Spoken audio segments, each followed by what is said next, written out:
Once upon a time in the heart of ancient Japan, nestled between foggy mountain slopes and serene valleys, there lived a young man named Riku. He was a seeker of wisdom, restless in his pursuit of deeper understanding. Having read many scrolls, listened to many lectures, and meditated in solitude, he believed himself to be on the path of enlightenment. Yet despite his efforts, a cloud of doubt hung over his spirit. One day Riku heard whispers of a Zen master who was known for his profound teachings. His name was Master Hoshi, a monk who lived high atop Mount Mioko in a secluded temple. It was said that those who climb the mountain in search of truth often return transformed, carrying with them the essence of Zen. Determined to reach new heights in his spiritual journey, Riku set out to find Master Hoshi. He traveled for days, through dense forests, over rocky terrain, and finally he arrived at the base of Mount Mioko. The path to the temple was steep, but Riku's desire for wisdom gave him strength.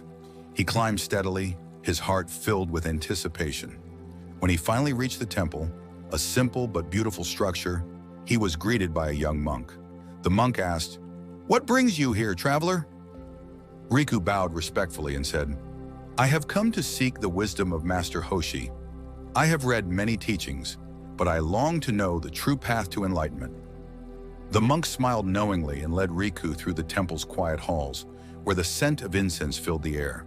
They reached a room where Master Hoshi sat in silence, his posture as still as a mountain, his presence as calm as a quiet lake. His eyes were closed and his hands rested gently in his lap. Riku, feeling both nervous and excited, bowed deeply. "Master Hoshi," he began, "I have traveled far to learn the ways of Zen. I have read many teachings, meditated for long hours, and yet I feel that true enlightenment escapes me. I seek your guidance." Master Hoshi slowly opened his eyes, gazing at Riku with a peaceful expression. His voice was soft but carried great weight. "You have come seeking knowledge, but tell me, young one, what do you already know of enlightenment?"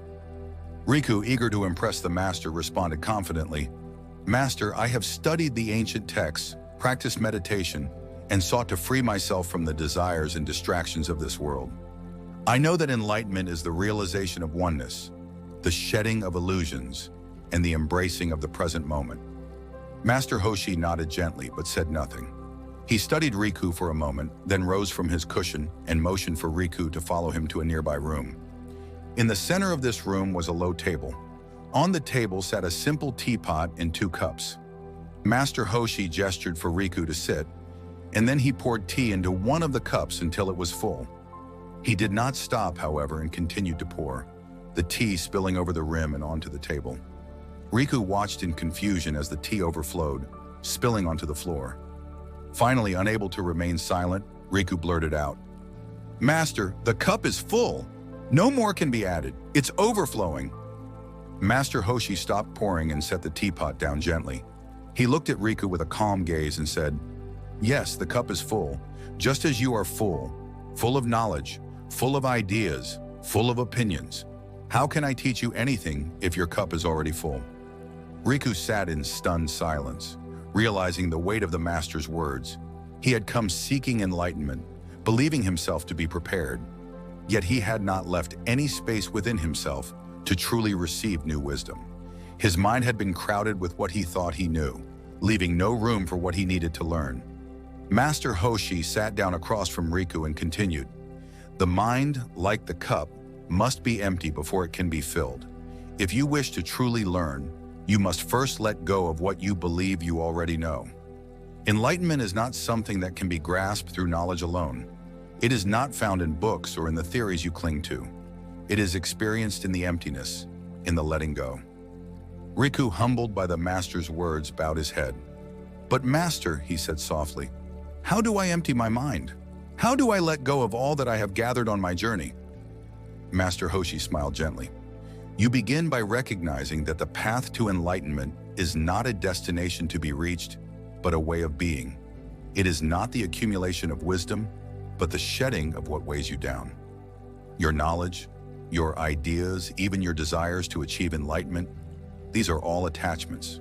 Release them. Sit with the stillness of your breath. Be present in each moment without grasping at it. In this way, the cup empties itself." Riku felt a wave of clarity wash over him. For so long he had been striving, reaching, and seeking to fill himself with more knowledge, believing that enlightenment was something to be earned through effort.